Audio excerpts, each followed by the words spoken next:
자, 시작하겠습니다. 저는 이번에 기초민법이라는 이름으로 민사법, 통합민사법 강의 이제 저희 첫 부분인데요. 강의 시작하게 될 이민수 변호사라고 합니다. 예, 만나뵙게 돼서 되게 반갑고, 지금 이제 들으시는 분들은 뭐 법학전문대학원 입학을 앞두고 계시거나 아니면 앞두고 계시게 될 그 예정하고 계시거나 둘 중 하나라고 생각이 되는데요. 어, 제가 경험에 비춰봤을 때 저는 이제 비록 시작할 때 강의를 이제 듣지 못했었습니다. 그래서 되게 힘들었던 순간들이 있었고, 좀 곤란했던 부분들도 있었는데, 그런 부분들을 고려했을 때 어떤 것들이 입학 전에 여러분들에게 주어져야 될지, 이 부분에 좀 초점을 맞춰서 이번 강의를 준비했고요. 어, 입문적인 성격의 강의지만, 제가 최대한 민법 전체의 내용을 모두 충실하게 담을 수 있도록 강의는 구성되었고, 어, 전반적인 길이는 좀 짧게 가져갔습니다. 여러분들이 좀 금방 지칠 수도 있고, 어차피 중요한 내용들은 나중에 반복해서 제대로 다뤄야 될 때 다루면 된다고 생각하기 때문에 어, 모든 내용들을 다 전부 다 다루진 않을 거다. 그러니까 너무 걱정할 필요는 없다. 이 정도 말씀드리면 되겠습니다. 먼저 저희 시작하기에 앞서서 그 민사법의 그 전체 이제 변호사 시험 이제 구조 차원에서 좀 개괄할 필요가 있겠는데요. 어, 이제 변호사 시험 과목 크게 이제 세 가지로 되어 있죠. 민사법이 있고,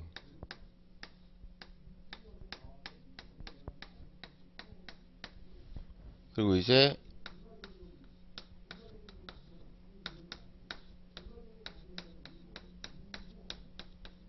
형사법이 있고,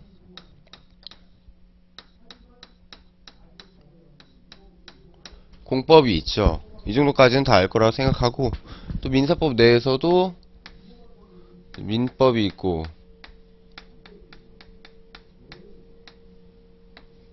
민사소송법이 있고,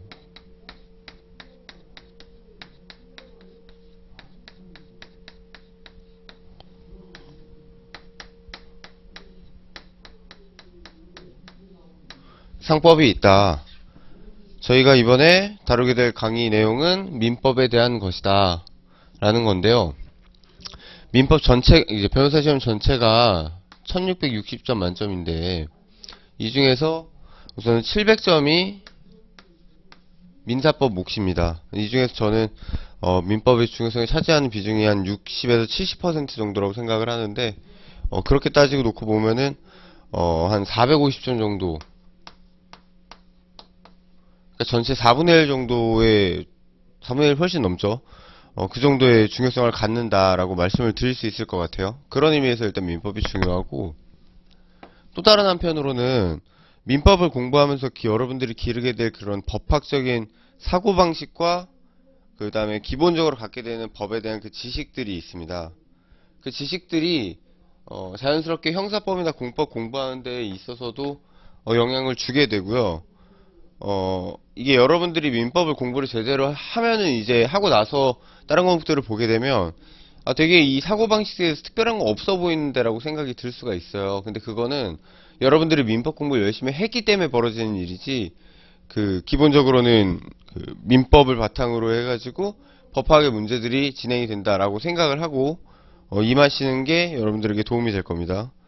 실제로 여러분들 내신 수업, 내신 챙기는 차원에서도 민법 비중이 크기 때문에 그 부분들을 좀 잘 챙겨가실 필요가 있어요. 어차피 이런 부분들은 여러분들이 설명회에서 많이 들었을 것이기 때문에 넘어가도록 하고요. 좀 더 민법에 집중을 해서 제가 먼저 민법이 이제 민법 과목에 대해서 흔히 알려져 있는 표현들이나 이런 것들에 대해서 제 생각을 좀 먼저 말씀드리고, 어떻게 공부 방향을 짜고 나가면 될지에 대해서 좀 생각 열어볼 수 있는 시간을 가지려고 합니다. 자, 민법 그러면은 일단은 방대하다,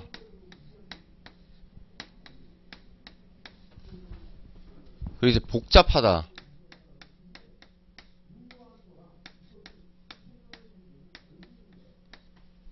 그리고 어렵다.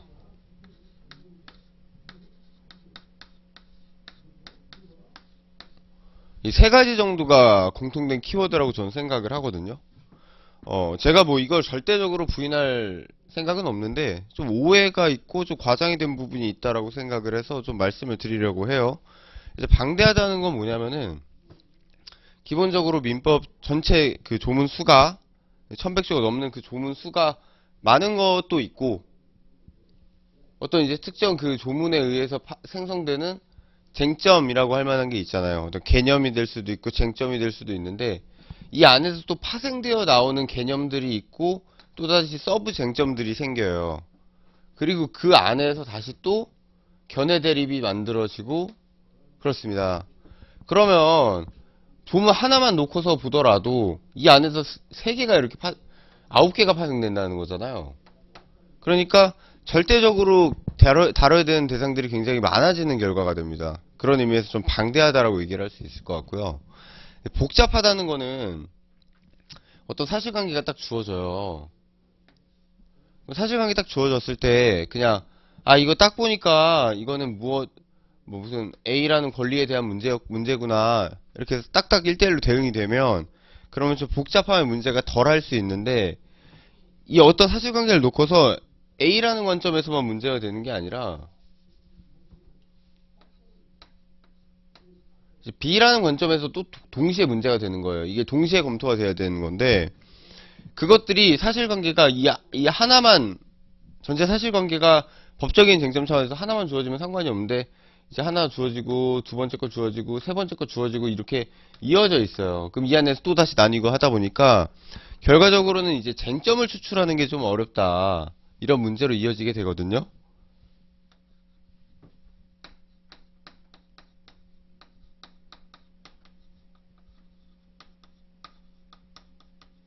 물론 다시 이제 본질적으로 이렇게 사실관계에서 퍼져나가는 게 그렇다는 얘기는 여러분들이 민법을 공부함에 있어서도 마찬가지라는 얘기가 돼요.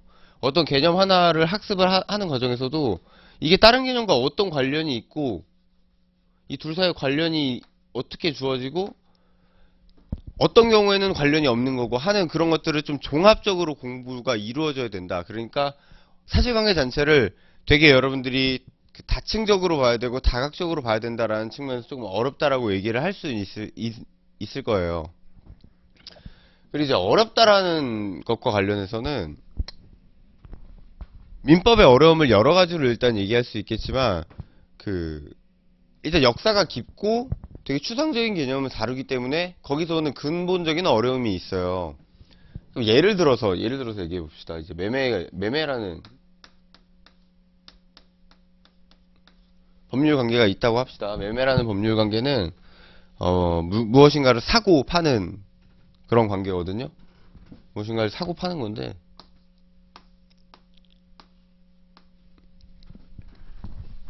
이게 우리가 지금 생각을 했을 때는 매매에서 이제 판다라고 했을 때 그 파는 거 여기에 이제 소유권 그러니까 주인이 바뀐다는 거죠.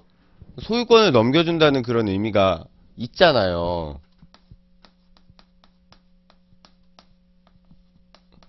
근데 고대 로마에서는 매매 소유권 이전 의무가 없다고 얘기가 됐어요.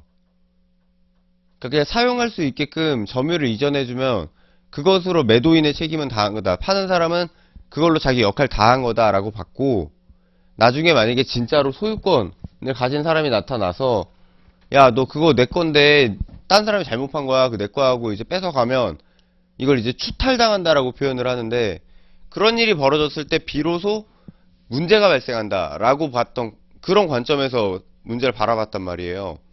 그게 이제 독일을 거쳐서 현재 대한민국에서는 매매에 있어서는 소유권 이전 의무가 당연히 있는 걸로 해서 규정이 만들어지고 개념 이해들이 이루어지고 있는 상황입니다. 그럼 결국 매매를 이해하려면 지금 고대 로마부터 소환되어 온 그 수많은 역사들과 그전의 논의들과 본질론과 이런 것들을 모두 알아야 제대로 아는 거라고 할 수 있는 거잖아요. 그런 의미에서 일단 민법이 어떤 개념을 이해하는 작업이 되게 어렵다라고 얘기를 할 수 있을 거예요. 근데 여러분들이 생각을 하셔야 될 게 여러분들이 지금 민법 파악을 하는 게 아니잖아요.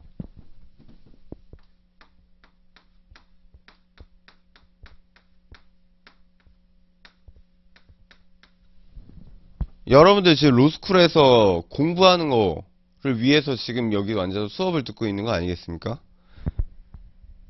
그러니까 어떤 교양으로서 전공으로서 민법을 지금 이제 듣는 게 아니라 전공으로 쓴다는 거는 이제 민법 전공자로서 좀 더 발전된 민법 학에서의 논의를 전개시키는 그런 게 아니라 지금 현재 이루어지고 있는 민법계에서의 논의들을 여러분들이 배우려고 하는 거 아닙니까? 실무가가 되기 위해서.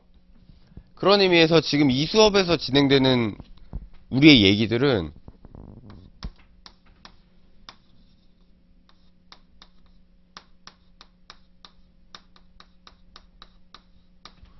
수험민법이라는 이름으로 좀 붙여질 수 있을 것 같아요. 그러니까 수험을 목적으로 제한적으로만 민법을 공부한다는 겁니다. 여러분들이 진짜로 필요한 진짜로 필요하다는 게 이제 좀 의미가 이상한데 말이 이상한데 그 이런 거예요. 여러분들 어릴 때 수학 공부할 때 생각을 해보시면 미적분학을 배운다고 쳐요. 미적분학.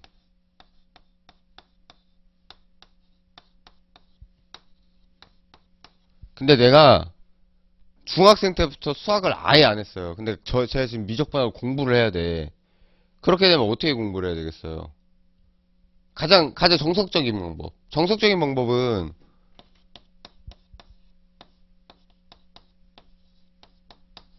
중1 수학부터 거꾸로 처음부터 가가지고 이게 꼼꼼히 이게 밟으면서 배우는 거잖아요. 그렇게 되겠죠? 근데 그렇게 되면 어떻게 되는 거냐면 예를 들면은 이게 중학교는 아니지만 숫자가 있어요, 숫자. 여러분들 제일 어릴 때 숫자는 뭐라고 배웠어요? 1, 2, 3, 4, 5, 6, 7, 8, 9로 배웠어요. 숫자가. 걔가 숫자야. 걔가 수야. 이렇게 배웠어요. 그런 다음에 0을 배우죠. 10도 배우고. 막 그런 다음에 막 3분의 2, 막 분수도 배우고. 0.7, 막 소수도 배우고. 그렇잖아요. 그래서 무한대로 나가고, 막. 그러니까 개념을 한 번에 전부 그냥 끝까지를 받아버리는 게 아니고 이렇게 점점 발전시켜 나가면서 배운다는 거예요. 개념은. 그러니까 수험민법이라는 거는 사실 말이 좀 이제 어감이 부정적으로 되어 있어서 그런 건데 말하자면 좀 더 초보적인 단계에서 민법을 배우는 거라고 이해를 하시면 돼요.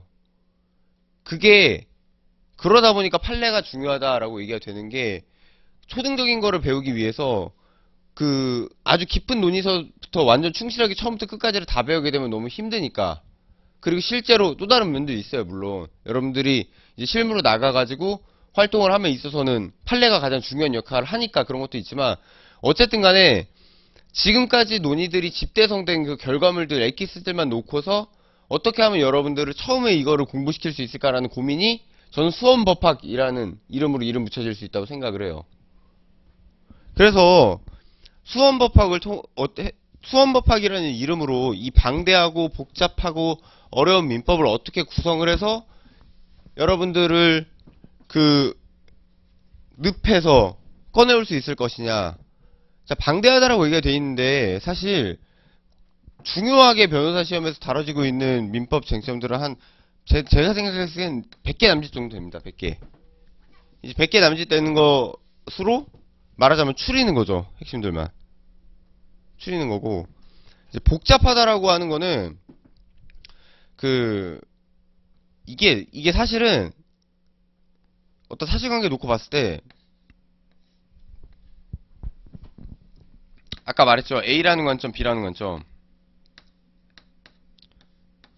이게 시간이 충분히 많고 여러분한테 교과서가 옆에 있고 법전도 옆에 있고 이렇게 되어 있는 구조면 찾을 수가 있거든요. 쟁점 아까 말한 그 쟁점 추출이라는 게 가능해져요.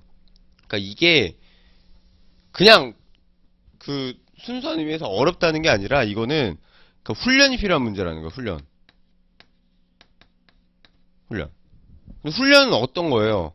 훈련이 절대적으로 난이도 그러니까 막 예를 들면은 뭐 뜀뛰기 훈련을 한다 내가 라고 했을 때 그 한 번이 어려운 건 아니잖아요. 그걸 이제 반복적으로 해야 되고 그걸 계속해야 돼서 어려운 거지. 그러니까 좀 고되고 힘든 그런 피곤한 일이 될 수 있을지언정 이게 민법을 어렵게 만드는 요소는 아닐 거라는 얘기를 하는 거예요. 그러니까 누구든지 할 수 있다는 얘기죠. 쉽게 말해서. 그치, 어렵다라는 부분에 대해서는 그 아까 말씀드린 그 여러 가지 그 지난한 논의들을 압축시켜서 걔네들이 결국 어떻게 이어지게 되는 거냐면은 특정한 법적 사안에 대해서 학설로 나타나게 되는 거거든요. 근데 그거를 이런 거예요. 제가 예를 들어서 설명을 하고 싶은데 지금 아무것도 모르는 상태라고 가정하고 지금 하고 있는 거니까 뭐 어떤 법적 개념이 있어요. 이 법적 개념을 어떻게 1번 어떻게 해석해야 된다. 2번 저렇게 해석해야 된다. 3번 그렇게 해석해야 된다. 뭐 이렇게 세 가지 견해가 있다고 쳐요. 지난 논의들로. 그러면은 우리는 그냥 이거를 결과물만 딱딱딱딱 외우면서 간다는 거예요. 결과물만. 왜 이렇게 됐고를 그 앞에 맥락들을 삭제하고 이런 이제 법 명제들을 법 도그마틱이라 부르는데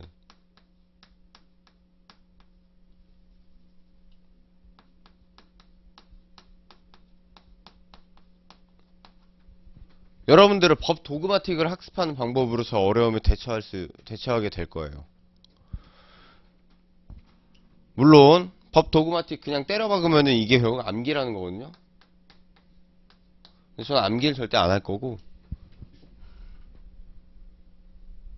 별로 그게 쉬운 방법이라고 생각하지도 않습니다. 그러니까 법 도그마틱을 법 도그마틱답게 가르치는 걸 목표로 하겠습니다.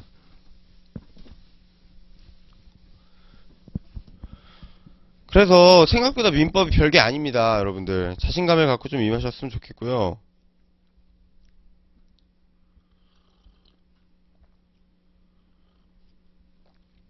자, 이제 구체적으로 그 민법이 이제 뭐 하는 건지 좀 알아보는 걸 시작하려고 해요. 저희 이제 책에서는 송덕수 교수님 교재 제가 이제 골랐죠. 끝까지 고민했던 게 이제 양창수 교수님 책인데, 양창수 교수님 책은 조금 더 이 민법에 대해서 기본이라도 되어 있는 상태에서 보는 것이 좀 여러모로 좋을 거라고 생각이 돼가지고, 기회가 된다면 다음으로 좀 미루도록 한 것이고요. 그리고 처음부터 끝까지를 일반 교과서의 그 배치 구조에 맞게끔 좀 짜여진 책 중에서는 그래도 가장 분량도 적고 괜찮지 않을까라고 생각을 했습니다.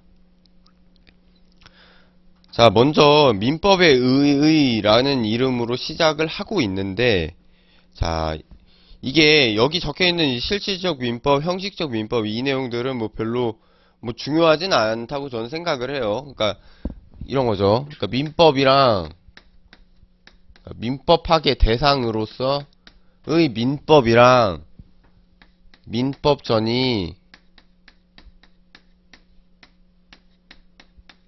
이게 다른 거다. 다른 거다. 쉽게 말해서 지금 그렇게 쓰여 있는 거예요. 여기서부터 그 다음 페이지까지가.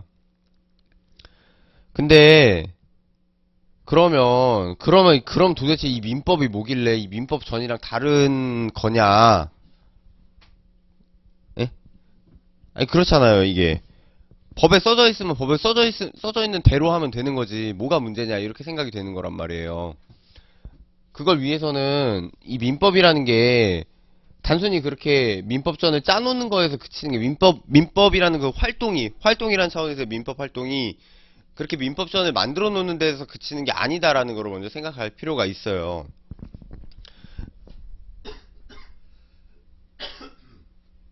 죄송합니다.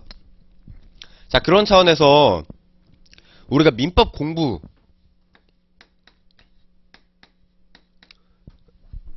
공부가 어떤 작업인지에 대해서 흔히 알려져 있는 그런 설명들을 좀 빌려와서 좀 얘기를 해보도록 하겠습니다. 일단 제가 여기 갖고 와서 그 언급하고 싶은 가장 기억에 남는 표현은 이거였어요. 외국어로 하는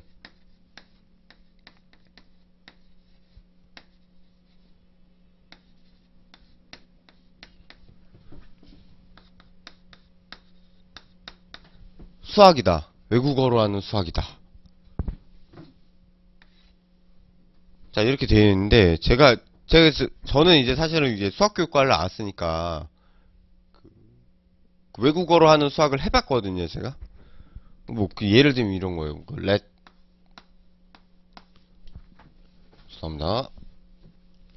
let f be a function, then f is blah blah, so f is blah blah. 이런 식으로 하는 거거든요. 근데 뭐 민법이 꼭 그렇진 않아요. 제가 생각을 했을 때는 이 관점이 주는 잘못된 그 민법에 대한 관념이 어떤 거냐면은, 이게 이 단계들이 진행이 되는 게 굉장히 논리적이고, 그러니까 굉장히 논리적이라는 게 말이 좀 이상하긴 하지만, 논리 말고 다른 걸로는 다음 단계로 넘어갈 수가 없다, 이렇게 느껴지게 만들 수가 있거든요. 근데 본질적으로 법학이 이제 민법이 본질적으로 이렇게 한 줄 한 줄처럼 논리적으로 무결할 수가 없어요, 여러분. 그러니까 조금,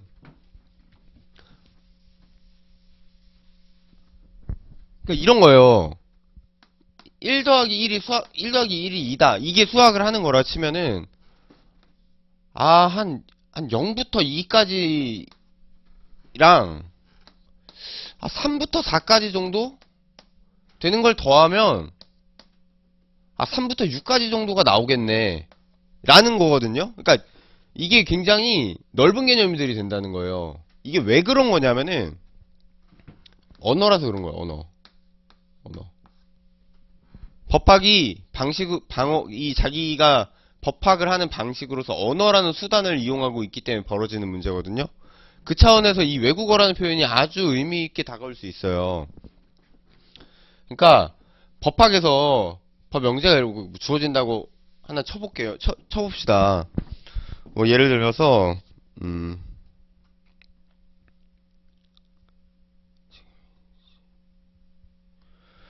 제가 이제 뒤에서 얘기를 하려고 한 건데, 그,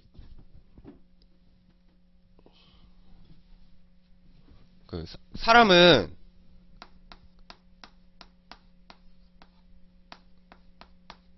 아니다. 죄송합니다.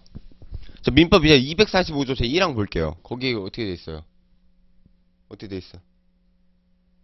법전 안 가져왔으면은 다음번부터는 법전을 가져오시고, 그, 어차피 학교 입학하게 되면은 공동구매로 이제 구매를 하고 그렇게 되니까 법전을 그냥 출력을 해서 쓰셔도 되고 한데, 일단은 기본적으로는 그 전체 처음부터 끝까지 돼 있는 법전을 하나는 조금 갖고는 계시기를 지금 권해드립니다. 그 익숙해지셔야 돼서.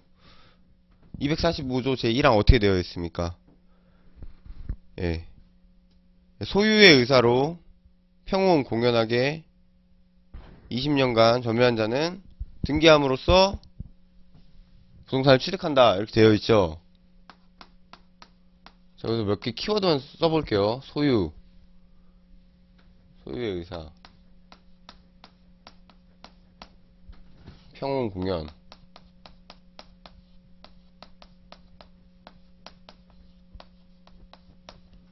하고 이제 점유, 취득, 뭐 등기도 있지만 취득 이렇게 할게요. 뭐가 있으니까. 자, 이렇게 된다고 쳤을 때, 소유는 뭐고, 의사는 뭐고, 평온한 건 뭐고, 공연한 건 뭐고, 취득한다는 건 뭐냐? 이런 거예요. 이게 외국어라는 거죠. 한국어가 아니라. 법학에서 이것들이 다 갖는 의미들이 있는 거고, 그것들을 바탕으로 진행이 되기 때문에, 소유가 뭔지 설명을 하려면 이제, 소유란 뭐뭐다. 이것도 언어잖아요. 여기서 쓰이는 단어들이 의미가 나와 너가 같은지 아닌지 모르잖아요. 되게 열려있는 개념이 되는 거예요, 상대적으로. 그게 무슨 말인지 알겠어요? 그래서 그런 한계가 있는데, 제가 그럼에도 불구하고 이 표현이 좀 의미가 있다라고 생각하는 부분은 뭐냐면은, 그러니까 아까 말한 것처럼 이제 띄엄띄엄은 좀 닮아 있다고 볼 수는 있겠지만, 그, 다르다 그랬잖아요. 외국어라는 수학. 그래서, 외국어는 그 입장에서 제가 설명을 드렸잖아요. 그, 여러분도 공부할 때 이거 어떻게 해요? 외국어 공부할 때.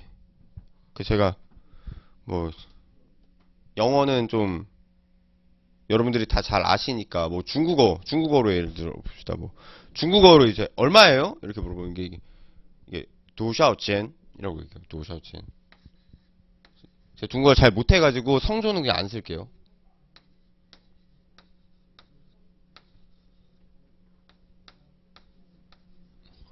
자, 도샤오첸. 뭐 이렇게 돼 있을 때, 이거 얼마예요? 라고 이제 하는 거. 그거는 내가 이제 여행 갈 때 어디 찾아가지고 이렇게, 그 얼마예요? 물어보면 어떻게 해야 될지. 그거 말고 중국어를 공부하는 입장이에요, 제가. 몰라, 이거를. 그럼 어떻게 공부해요? 이게 하나하나 뭔지 찾아가면서 하잖아요. 이거 마늘 다 짜. 이거 마늘 다 하고. 이건 잘 모르겠고. 이건 청할 청자고. 뭐 그렇게 된다는 거예요. 그래서 아까 말했던 것처럼 어떤 법 명제가 딱 있으면 법으로 쓰여진 법률 문장이 있으면 이거 하나하나를 조금 꼼꼼하게 따지면서 살펴야 된다.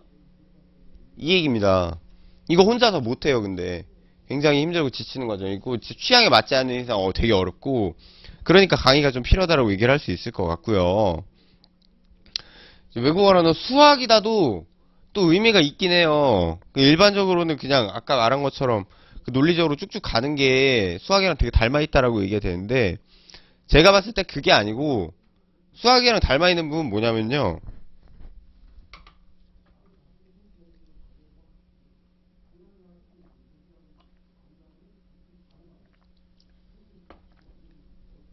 지금 여기 계신 여러분들도 제가 여러분들 전공을 제가 다 모르기 때문에 좀 말하기가 조심스럽긴 하지만 수학이라는 게 뭐냐면 본질적으로 막 이렇게 구체적인 것들이 있어요. 구체적인 거. 예를 들어서 함수 중에서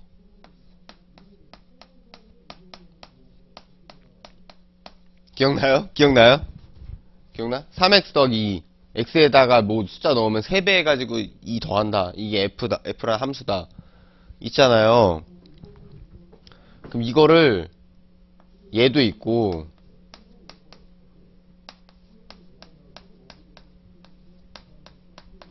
뭐 7x제곱 더하기 3x 더하기 5도 있고 막 이런 식으로 된단 말이에요. 그 얘네들을 묶어가지고 다항함수라 부르거든요.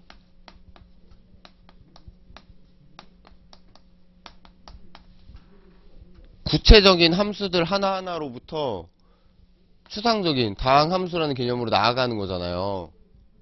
조금 안 맞아요. 조금 안 맞아. 이 수학적인 얘기에서 제가 여러분들 이해하기 쉽게 표현한 거예요.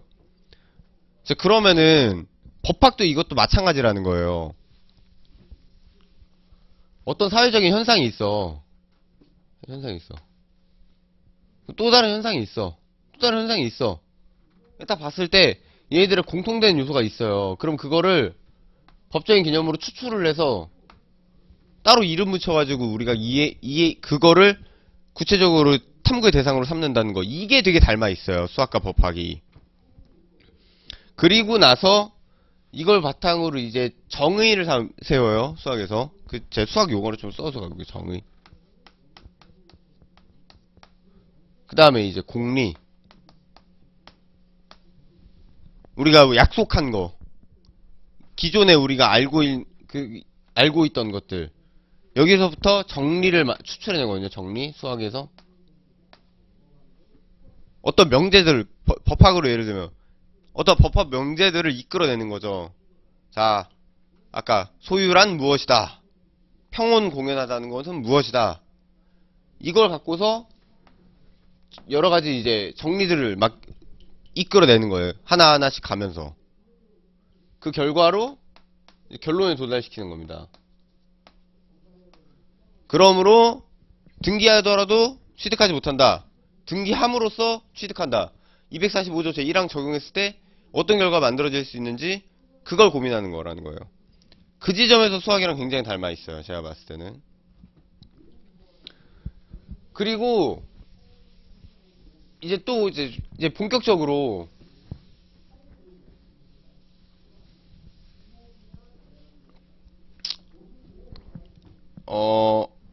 이 부분 좀 뒤로 밀어서 말을 할 텐데, 그 민법이 가치규범, 그러니까 옳고 그름에 대한 얘기도 이제 섞여 있기 때문에 어떤 현상에 대해서 기본적으로 이제 평가하는 요소가 들어가 있어요. 그러니까 그러다 보니까 어떤 기본 원리라는 것도 있고, 뭐 구체적 타당성을 고려해야 되는 부분도 있고, 막 그런 식으로 이 두 개가 서로 위아래로 막고 있거든요. 그 점이 조금 고려가 돼야 됩니다. 이거는 후술하겠습니다. 그래서 민법 공부 어떻게 해야 되느냐, 되게 체계적으로 해야 된다. 체계적으로 하려면 어떻게 해야 되냐, 저랑 같이 하시면 된다, 이렇게 말씀을 드릴 수 있을 것 같고요. 지금 이제 민법의 의 부분은 그래서 이 정도로 그냥 넘어가도록 하고요. 여기 책에서도 그냥 여러분들이 한번 가볍게 읽으시면 그냥 이해하실 수 있으리라 생각이 돼서 그냥 이 정도로 해서 넘어가고요. 다음으로는 지금 이제 그 6페이지에 민법의 법원 이렇게 시작을 하고 있는데,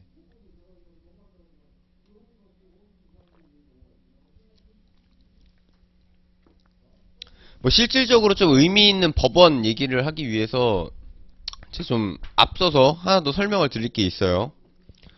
일단 여기 법원 적혀 있으니까 설명을 하자면, 이거만, 법원이라는 거는 이제 코트가 아니라 한자로도 되어 있지만 소스라는 거죠. 소스 뭐 아니면 스프링, 뭐 어쨌든 법의 원천이라는 겁니다. 법의 원천을 그럼 왜 따지고 있느냐, 이 얘기를 하려면, 특히 이제 민법의 법원이라 되어 있잖아요. 아니 민법의 법원이면 그럼 민법전이지 무슨 뚱딴지 같은 소리를 뭐 이렇게 생각이 돼요. 그래서 이게 표현을 좀 더 정확하게 다듬자면 이런 거예요.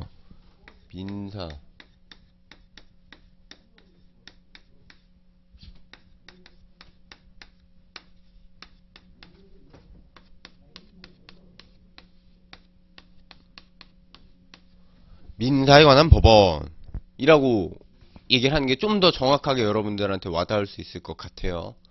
이게 사실 뭐 실질적 민법과 형식적 민법 이 논쟁이랑도 이어져 있는 거라서 그 부분을 간략히 하다 보니까, 좀 더 쉽게 하다 보니까 이렇게 된 건데, 자, 민사라는 거는 대등한 사인 간의 사이에서 벌어지는 관계, 뭐 문제 이런 것들하는 그런 취지입니다.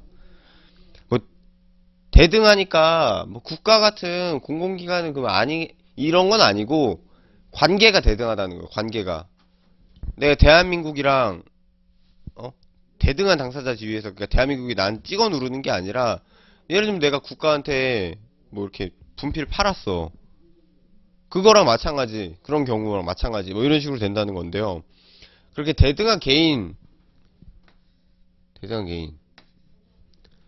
놓고서 우리가 이 사람들을, 민사라는 건 이 사람들 사이의 관계의 문제라는 건데,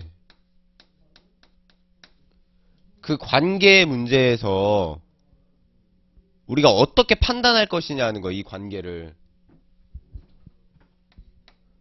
그러니까 법적인 평가죠.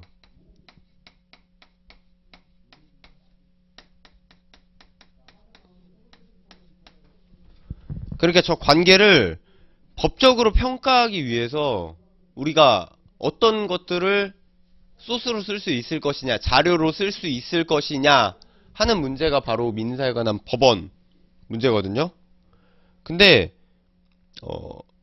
이 부분, 직접적으로 이 부분과 관련해 가지고는 어차피 앞에 성문민법 이런 것도 그냥 한번 읽어보시면 되고, 7페이지에 이제 관습법 얘기가 있어요. 관습법 얘기 일단 잠깐 읽어보도록 하겠습니다. 관습법이라 함은 사회생활에서 스스로 발생하는 관행, 관습이 법이라고 인식되어 대다수인에 의하여 지켜질 정도가 된 것을 말한다. 자, 관습이 있는데 지켜질 정도가 됐다는 거죠. 법이 됐다는 거죠. 그러면 민법에 적혀있지 않아도 얘는 법원이 될 수 있다. 이게 지금 결론이거든요, 뒤에 부분. 그래서 관행이 존재해야 되고, 뭐 이게 요건이니까, 이거 어차피 뒤에 판례랑 해가지고. 그래서, 그렇게 되면, 관습법이 법원이 된다. 라고 이제 생각이 되는 건데. 실제로 민법전은 어떻게 되어 있냐? 제1조에서 보충적이지만 법원이 된다고 정하고 있잖아요. 그죠? 또 법전 안 가졌으면 뭐 핸드폰으로라도 꼭 찾아보세요. 민법 제1조.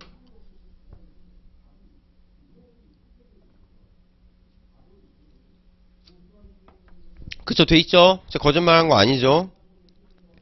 그러면 뭐 또 이제 이래요. 막, 민법 제1조에서 관습법이 법원이 된다고 정했으니까, 관습법은 불문민법으로서의 법원은 아닌 거 아닌가요? 이런 생각이 들 수 있어요, 여러분이.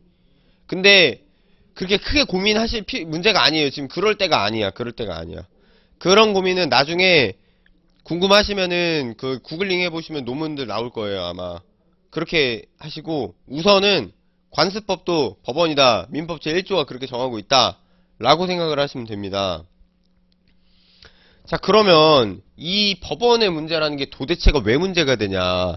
아니, 우리가 이 관계를 그냥 제3자 된 입장에서 이렇게 바라보는 거죠. 야, W랑 세모가 이런 관계에 있군. 저건 어떻게 법적으로 우리가 얘기할 수 있을까?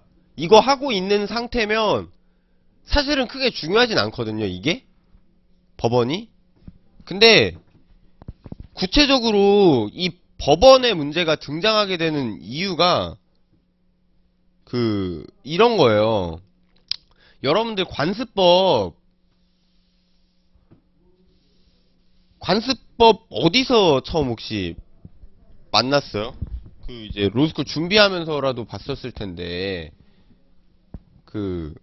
신행정수도 이전, 관습헌법.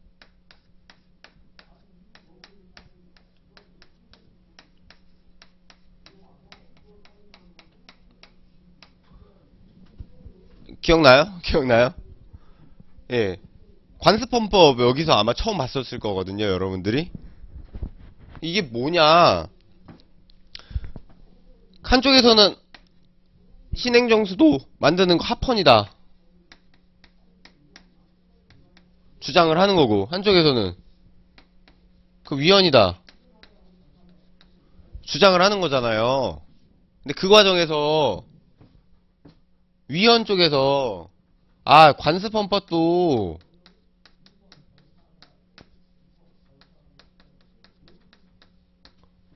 법원이다. 헌법이다. 이렇게 얘기하는 거죠. 법원이다. 이렇게 얘기를 하는 거죠. 그죠? 이렇게 되는 거예요, 이게.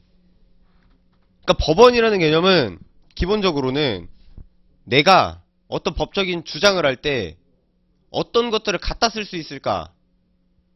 정확히는 그 주장을 어떻게 해서 정당화할 수 있을 것이냐의 문제가 된다는 거예요. 그러니까 이제 그러니까 법원 문제는, 법원 자체는 그냥 관습법으로 끝내면 돼요, 사실. 관습법 말고는 더 할 얘기가 없어, 얘는. 근데 법원 운운하는 거 따지는 이 문제에서 지금 꼭 짚고 넘어가야 될 게 뭐냐면요. 민사 분쟁의 해결에 대해서 여러분들이 꼭 생각을 해봐야 돼요.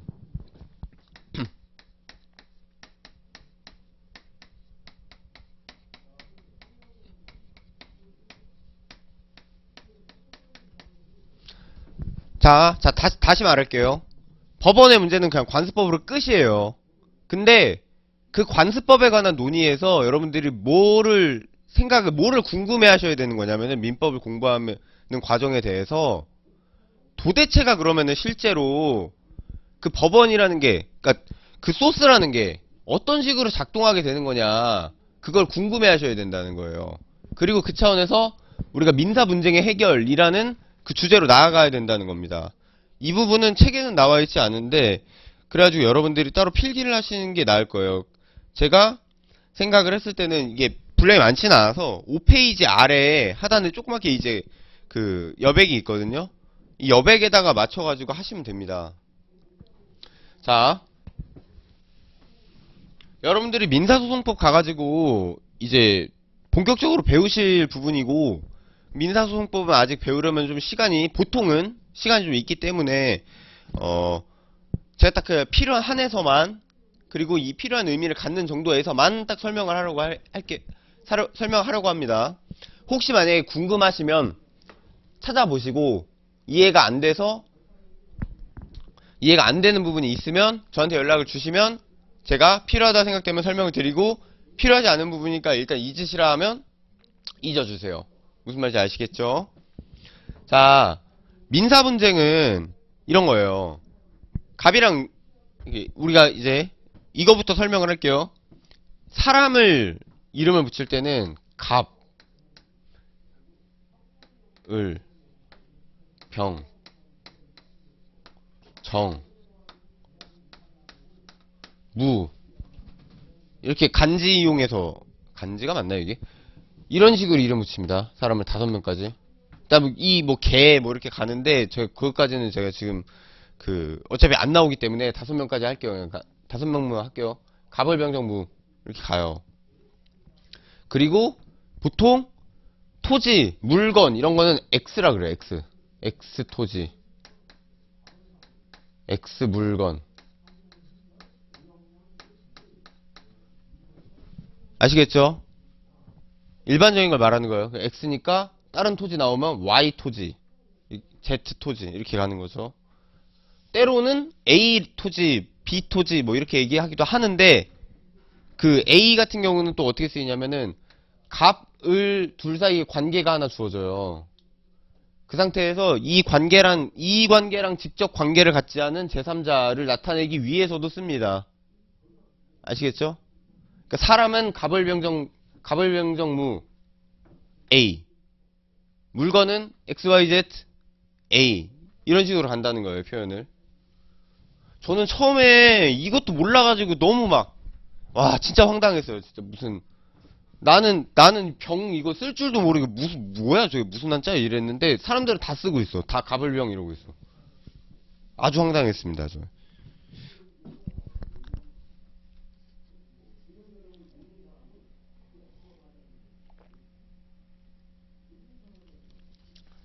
자, 그럼 설명할게요. 갑이랑 을이 약속을 했어요. 예를 들어서 갑이 이제 X 토지를 갖고 있는데, 그 X 토지를 10억 원에 팔기로 한 거예요.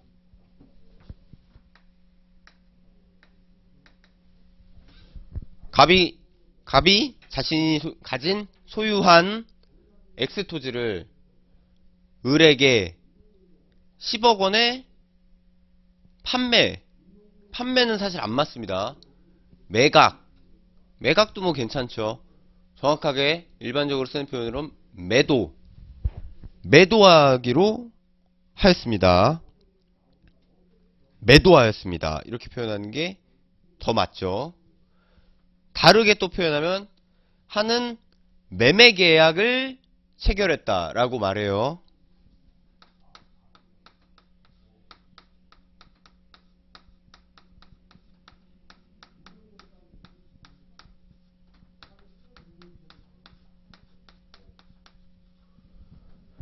그런데 갑이 아까 제가 잠깐 예시를 들었던 것처럼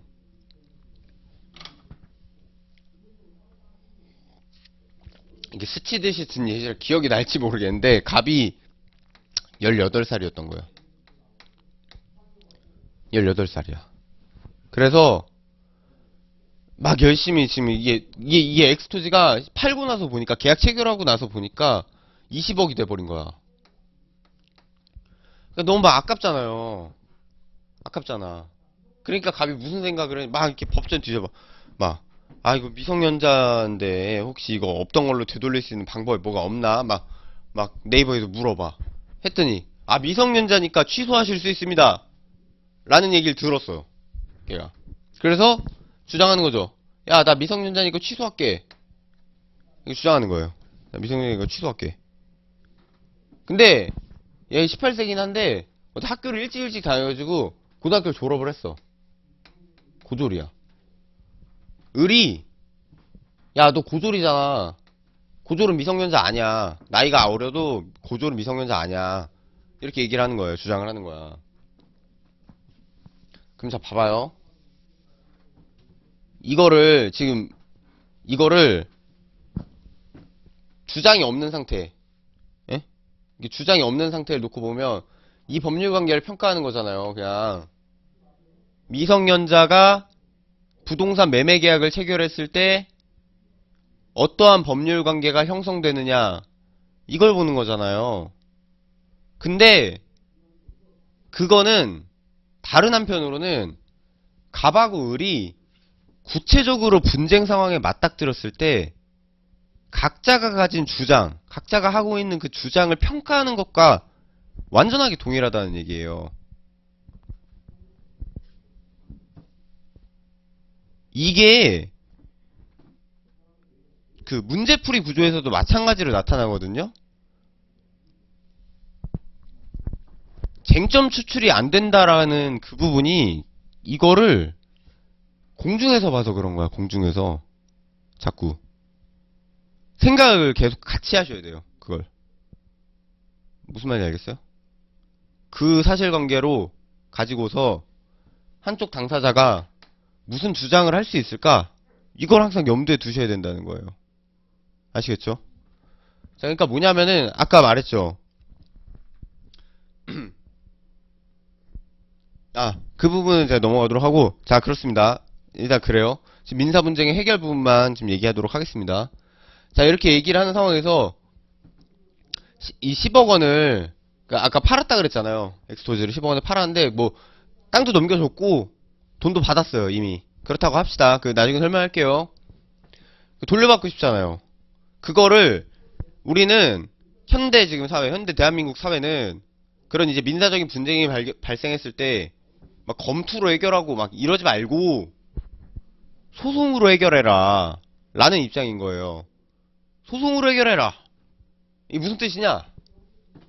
갑이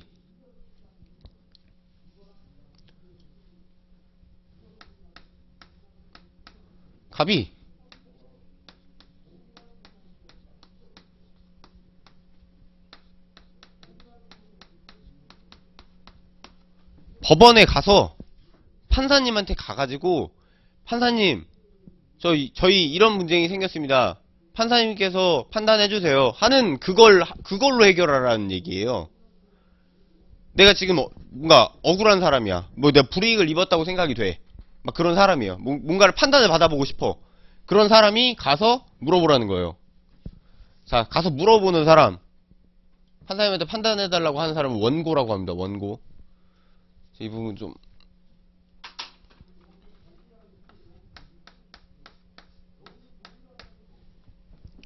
자, 원고가 판단해달라 그랬죠. 그 법원이 내리는 판단을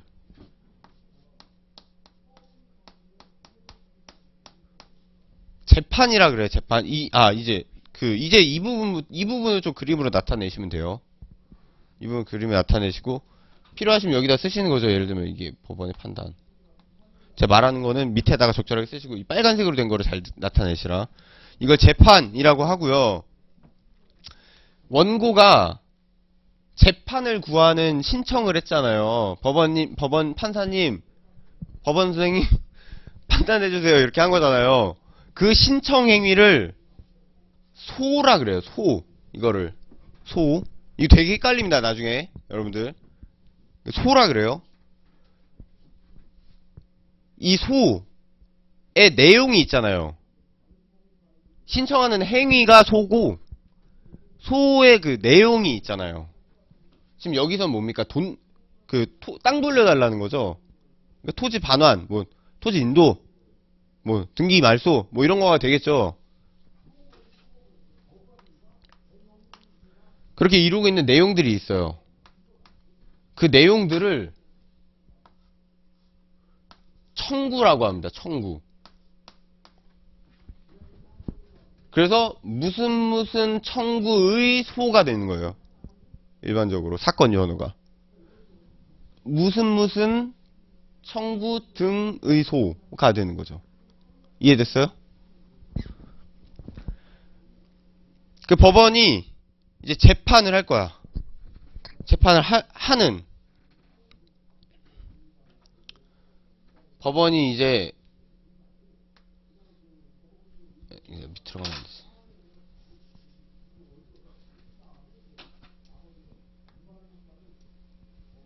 아, 혹시 여기 너무 붙였었어요? 아, 미안해요. 이거 약간 좀 띄워야 되는데. 미안합니다.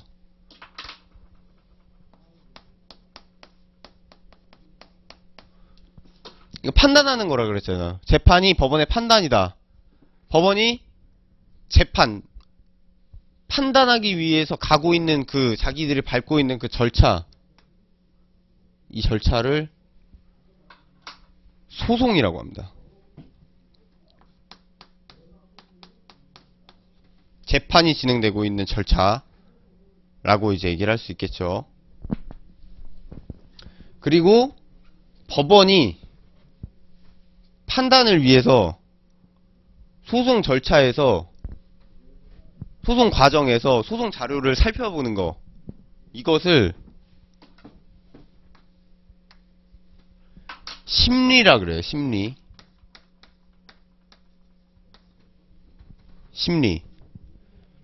자, 그리고 원고 있었고, 원고가 구해주세요 했는데, 그러면 판사님이 그냥 원고가 갖고 온 것만 갖고서 그러고서 판단을 하면 그게 타당합니까?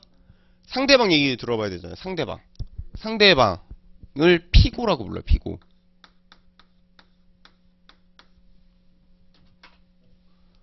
그러면은 원고와 피고가 막 그 소송 절차에 사용될 자료로서 막 증인도 불러오고 막 서류도 갖다 내고 막 이러잖아요.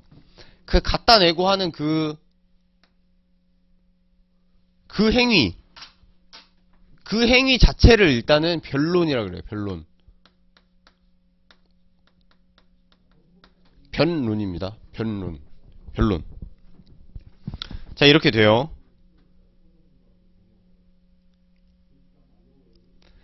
자, 이 변론이 근데 또 다른 의미를 가져요. 이제부터는 그 필기를 하셔도 되고 안 하셔도 되는데,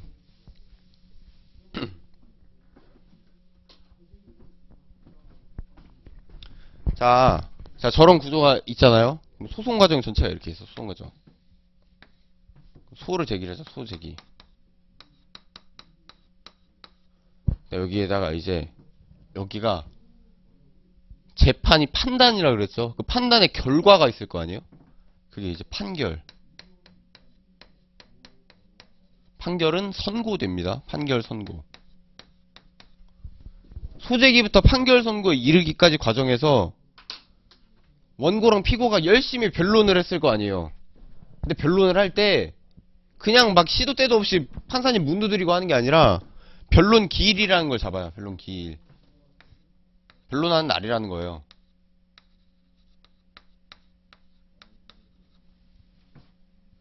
그 변론 기일이 여러 번 잡혀. 여러 번. 마지막 변론 기일이 있어. 마지막 변론 기일. 이걸 변론 종결이라 그래. 변론 종결이.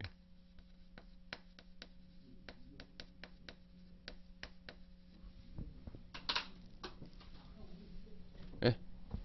그렇게 이제 첫 번째 변론 기일부터 변론 종결일까지 뭐 이게 소재기부터로 잡아도 되긴 하지만 어쨌든 간에 이 전체 과정 자체를 또 변론이라고 부릅니다. 그러니까 변론 두 가지 의미가 있는 거예요. 당사자들의 구체적인 행위를 변론이라고 하기도 하고, 이 절차 자체를 이 과정 자체를 변론이라고 하기도 하고. 자, 여기서 변론이 뭐라 그랬어요? 변론. 행위로서의 변론. 법원이 판단할 수 있는 자료를 내어놓는 거라 그랬죠. 우리나라는 민사소송에 있어서는 원칙적으로 변론주의가 적용된다.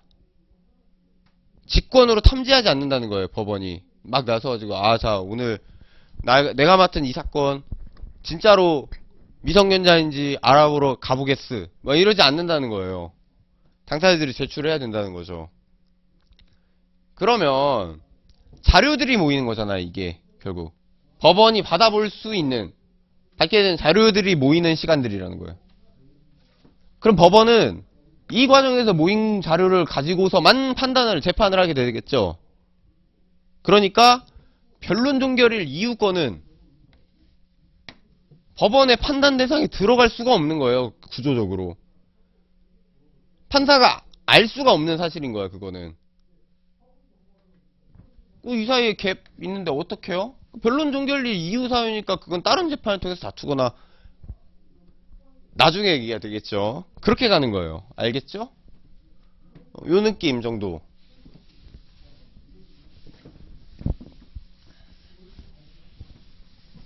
새기고 가시면 될 것 같고요.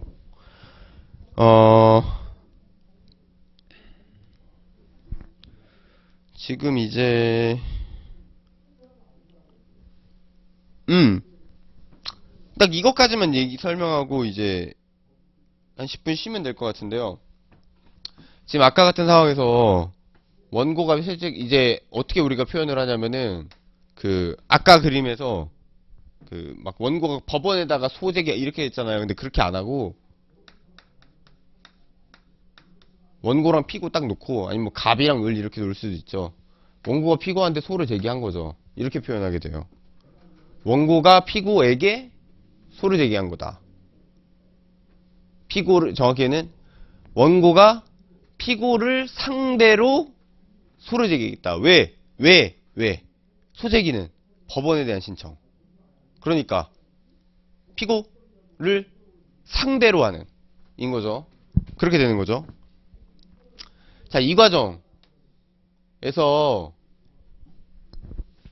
이런 거예요.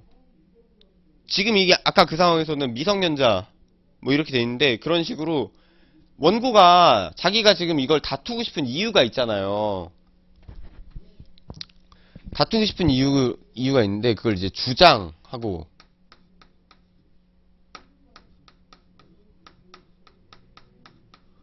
증명을 해야 되거든요. 주장하고 증명해야 돼요. 원고가. 근데 이게 주장 증명해야 된다는 게 무슨 의미냐면 자, 이렇게 놓고 봅시다. 문제가 되는 사실관계를 원고가 증명해낼 수 있죠. 그쵸? 근데 반대로 피고가 그게 아니라는 거를 증명할 수도 있어요. 그것도 가능은 하잖아. 그죠? 그리고 세 번째로 둘 다 말이 잘 모르겠어. 막 석연찮아. 막 석연찮은 구석들이 있어, 다. 그래서 확실하지 않은 그런 상황이 있어요. 제3의 상황. 그러면 그 제3의 상황에서는 이걸 어떻게 할 것이냐는 문제가 발생하게 되는 거예요. 민사소송의 문제에 있어서는. 그거를 어떻게 하냐면 야, 원고, 그러면 네가 진 거야. 네가 증명했어야지. 라고 보는 거예요. 그러니까 아까 말했던 것처럼 피고가 아니란 걸 이런 건 이제 없는 거예요. 이 세상에. 없는 거야. 그리고 그 생각을 접어야 돼. 원고가 무조건 증명을 실패한 거예요. 그래서 이거를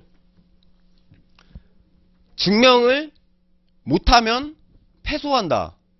라는 거를 증명책임이라고 부릅니다. 증명책임.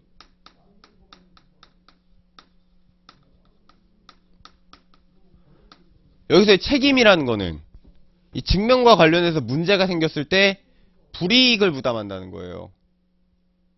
알겠죠? 제가 이게 패소가 아니라 불이익이라고 한 이유는 원고가 이제 주장한 데에 대해서 피고가 그거 아닌데요? 라고 하는 거 이제 부인이라고 그래요. 부인. 부인에 성공을 해. 만약에. 그럼 원고가 증명 책임지고 있으니까 패소하는 거죠. 근데 부인하는데 실패를 냈어. 그래서 주장에 대해서 증명을 해냈어. 그럼 그러면 항변이란 걸 생각을 해볼 수 있는 거죠. 주장이 맞다 하더라도 이 주장을 맞설 수 있는 그런 사유를 주장을 하는 거를 항변이라고 합니다. 항변을 실패했어. 실패하면 승소죠. 이 실패한 책임은 피고한테 있어요. 증명 책임은 피고한테 있다. 주장한 사람한테 증명 책임이 있다. 그 사실을 증명함으로써 이익을 본 자에게 증명 책임이 있다. 이런 말들로 나옵니다. 그래서 소송의 구조에 대해서는 이 정도까지 일단은 딱 이 정도 느낌만 갖고서 그 이제 처음으로 여러분들이 만나게 될 순간은 이제 채무불이행 하면서 처음으로 만나게 되긴 할 텐데, 구체적인 내용들은 이제 민사소송법 가서 배운다 이 정도로 하고요. 증명책임 부담과 관련해 가지고는 그 채무불이행 때 더 나오도록 하는 걸로 하고, 우선은 10분 쉬고 11시 5분부터 다시 강의 진행하도록 하겠습니다.